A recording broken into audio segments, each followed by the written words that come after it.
What's going on, everybody? Welcome back, or welcome here if this is your first time to the channel. So today we're going to be going over the follow-up video on the DDT Assassin sling bag.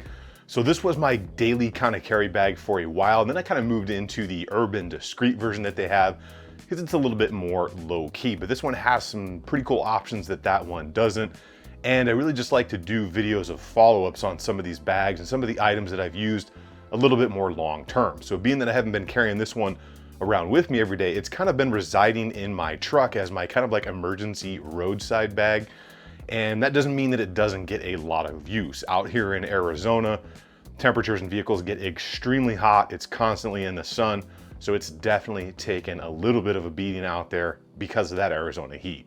Now, before we go much further, it is a sling bag. So what does that mean? That means there is one strap on this. It's not like a traditional backpack where you have a strap that goes over one shoulder and the other. This is just gonna go across your body, which means you can't overload this thing. And that's one of the things where people kind of get themselves in a weird way with sling bags. They try to put too much weight in these. And then when you go out and wear this thing around for a while, especially walking around theme park, hiking, something like that, it can get a little bit uncomfortable. For that, you're probably gonna be looking more for a traditional hiking backpack or something like that. These are for more kind of your light EDC carry stuff, items you want around with you where you can just grab them, throw in the bag and go with it, but you can't go putting 25 or 30 pounds of stuff in a sling bag because it's just not going to be comfortable. That being said, let's go ahead and take a really good up close look at this, check the pockets out, see how it's wearing in, see if the heat has caused any issues with it, and kind of how the zippers and all that stuff is faring. Make sure you guys are subscribed to the channel, turn the bell notification icons on. If you like anything that's going on here, you go ahead and give that video a like. We're gonna go ahead and get into the Assassin sling bag from DDT right now. All right, so let's go ahead and jump into the DDT Assassin sling bag right here. So this is the 2.0 version. I don't think I said that up front, just so you guys know. And let's go ahead and talk about the overall material. So the material of this is going to be that 1000 denier polyester, which is pretty popular. It's pretty well proven at this point, and it is good stuff to carry. All of the zippers here are number 10 in size, and most of those are of the lockable type. So you can see you do have the ability to have a lock in there, should you be interested in locking up your bag. Haven't had any issues overall with the material, the zippers, or anything like that. So let's go ahead and talk about how the bag is oriented, and we'll start over here. We do have a outside pocket. That red is on the outside all the time, and you can put a hydro flask in here, a larger water bottle. You can see the size of my hand. It fits in there just fine, and you can tighten it with your clasp right there. Overall, good pocket. I use it all the time for my medium size hydro flask, which is about 3.5 inches around. It does fit in there, a little bit tight, however. Moving over from there, you will see we have sections of Molly right here.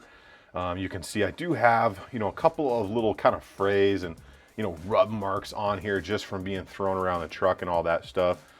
This pocket is covered by a single button right there. You open this up, everything inside is going to be that high-vis kind of look to it, and it's just a flat open pocket. Not very thick. It's probably about maybe a 1/2 inch thick in here. It goes back all the way in here, and really those are going to be for your quick items or things that you just want to go for in a hurry. Maybe your keys, maybe chewing gum, something like that, pens, pencils, whatever you are carrying around with you. The next pocket on the outside of that is going to be kind of about a 3/4 zip. Okay, it goes all the way except for this corner. Opens up. You do have a flat section in here. Again, all the high-vis red stuff.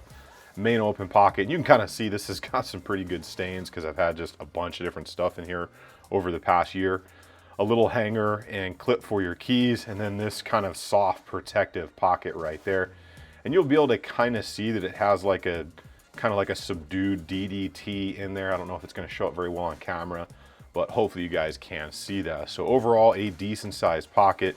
It's about 1 inch thick in here all the way around, but that does include both the main section and these two smaller sections there. Overall, not bad. Again, that's going to be for your quick items to get to, so you don't have to enter the main setup. Again, across the top here, You will see you kind of have some bungee cording. You have the ability to use Velcro to put things behind here to get them on the Velcro.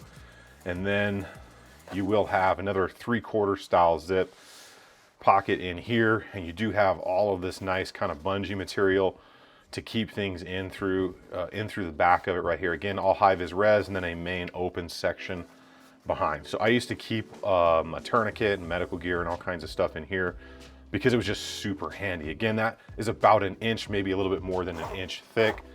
So you do have the ability to put a decent amount of stuff in there. Now I'll go ahead and pull this out because I took it off and I threw it in the bag, so I make sure I would remember to show it to you guys. And that is going to be the additional straps that came with this bag. So I took them off because I never used them, but you have these 2 straps that lock in. I left the attachment points up here. I didn't cut them off or anything. Both here and here. And then it goes into the bottom one, which is down here.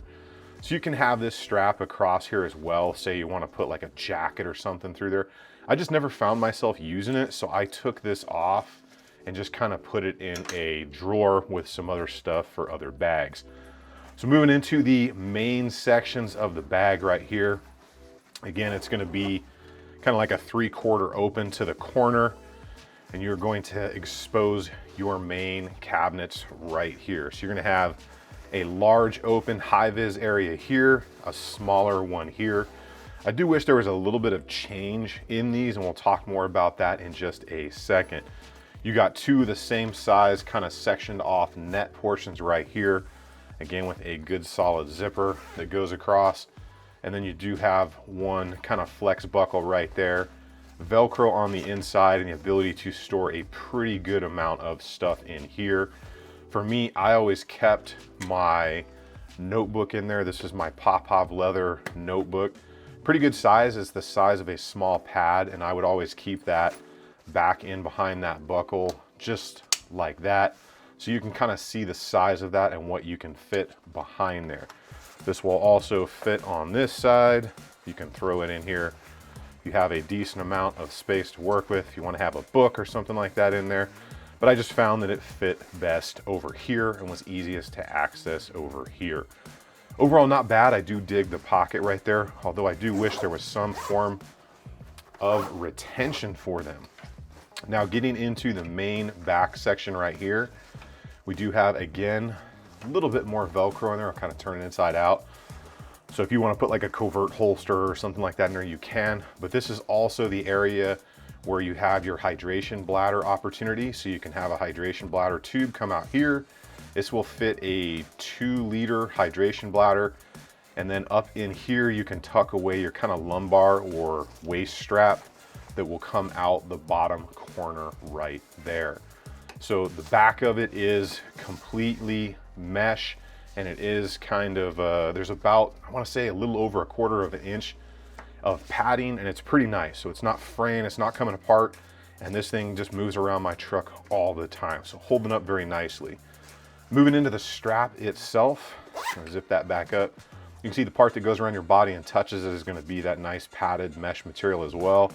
You have a 2-inch strap right here, which comes up into the large single buckle.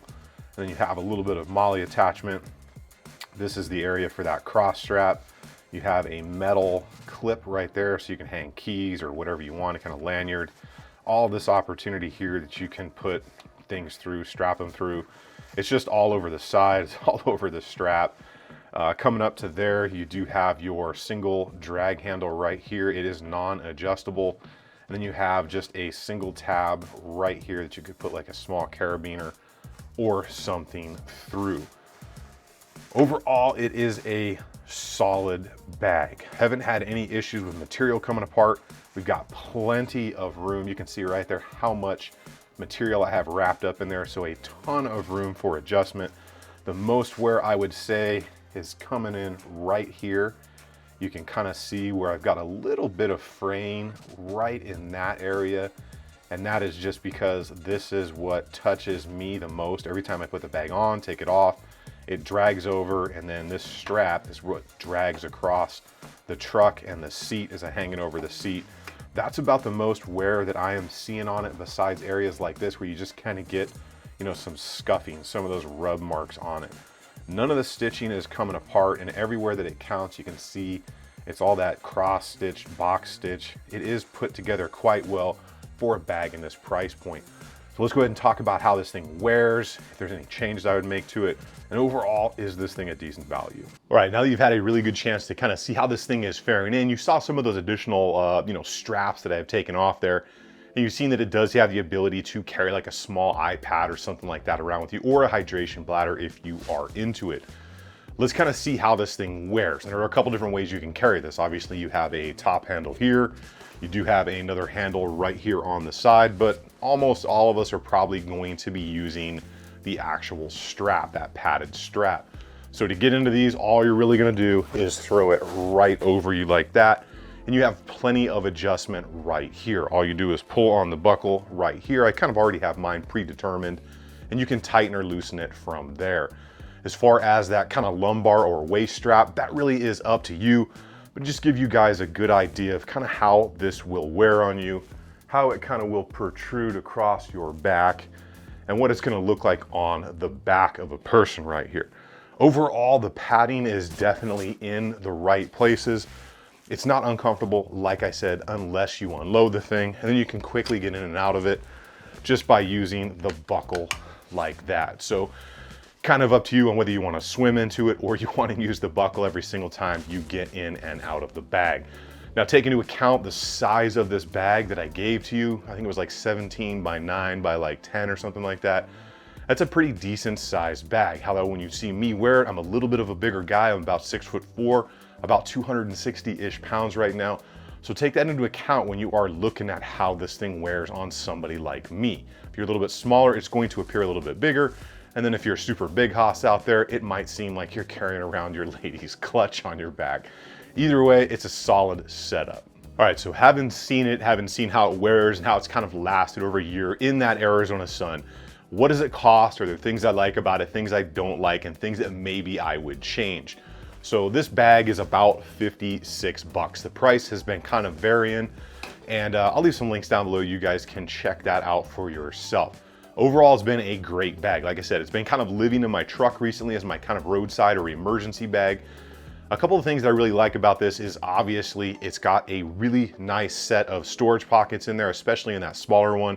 It's got some of that kind of, you know, elastic stuff so you can keep things kind of positioned where you want them in that top pocket. I do really wish on the inside though, on some of those open pockets in the main pocket there, it had like Velcro or snaps to kind of keep those things shut. So you do have that netting in there that does have a zipper on it, but the rest of all of those compartments are just wide open. So things can kind of shift and move around. Now I've had some people over the years that have put in like some kind of either 3M tape with Velcro on or something like that. In Arizona, that just doesn't work because of the heat. So either you kind of have to leave it the way it is, maybe put some snaps in there, or maybe have like Velcro or something like that sewn in. That's really my biggest thing about this bag, is I really wish that it had a more secure pocket in it, but that's really just asking a lot out of a bag that comes in at $56. As far as the rest of it goes, the strap is comfortable, the mesh lining in there is holding up very well, the padding's holding up well. You've got the Velcro in multiple pockets in there should you want to stick something in there like a holster or something like that to make it very secure. All of that is really going to be up to you, and it provides enough room to carry around what most of us are going to want to have with us on a daily basis without overloading it and making it too heavy. As always, the decision is always yours. If you guys are interested in any of that stuff you saw here, I will leave links down below for you. You can check all that stuff out. It really does help the channel. Make sure you get subscribed, turn the notifications to all on right down there. And if you want to support the channel, you can join the Patreon, and a huge thank you to all of my supporters over there. You guys get out there and have some fun. Remember, if you stay ready, you ain't got to get ready. I will see you guys on the next one.